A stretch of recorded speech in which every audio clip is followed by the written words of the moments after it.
Siya, nangunguha tayo ng oregano sa ating Mount Kilimanjaro. Ito nga pala ang oregano leaves.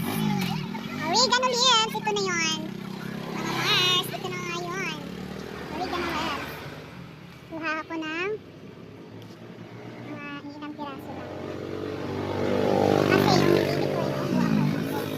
Ayun, kailangan namin ito. Ito na kasi yung ginagamot ko pag nagagawa yung bibig ko. Ito.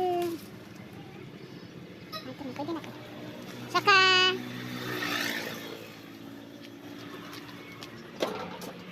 hugasan. Bago hugasan. Ang next natin gagawin ay kailangan natin hugasan sa malinis na tubig ang ating oregano. Dito na ang ating oregano yan. Kailangan mo lang banlawan ng banlawan para mawala yung mga alikabok.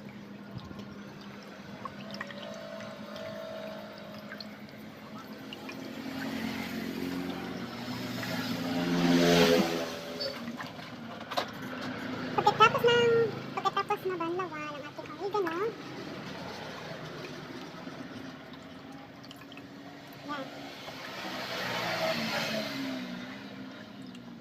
Tapos na banlawan, ito na. Pwede mo na ilagay sa malinis na baso. Malinis na baso. Tapos, lalagyan mo ng hot water. Lalagyan mo ng hot water.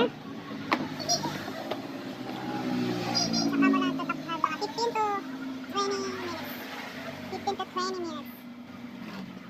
Yung resulta niyan, pag naging ready na yung tubig, naging ready na yan, yun na yung katas niya. Bago may painom sa Genesis food. Yan yung ginagawa ko pag inaubo yung bibig ko. Performance siya, matigas yung ubo niya. Ayun. Katas ng oregano lang. Nakaraw lang sa kabinet. Ganun lang, kakagawa lang.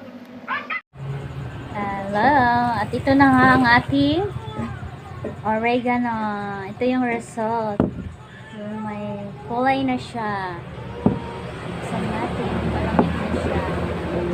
Yan. Nagkulay, birdie na siya. Kaya ayan na yung katas niya. Kumakatas na siya. Pwede na nating ipainom kay baby. Kulay green.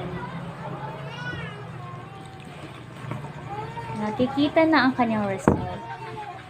Yan po. Ito na yung oregano leaves na pwede na ipainom kay baby.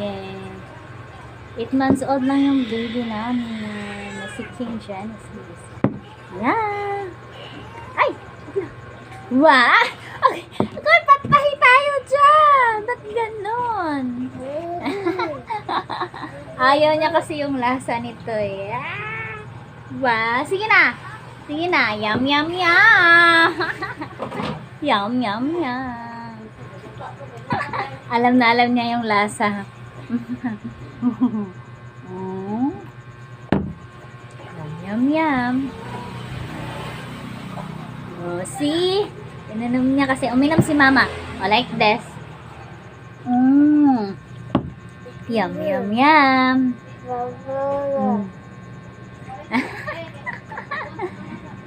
Pag uhaw na uhaw siya, saka siya umiinom. Galing kasi siya sa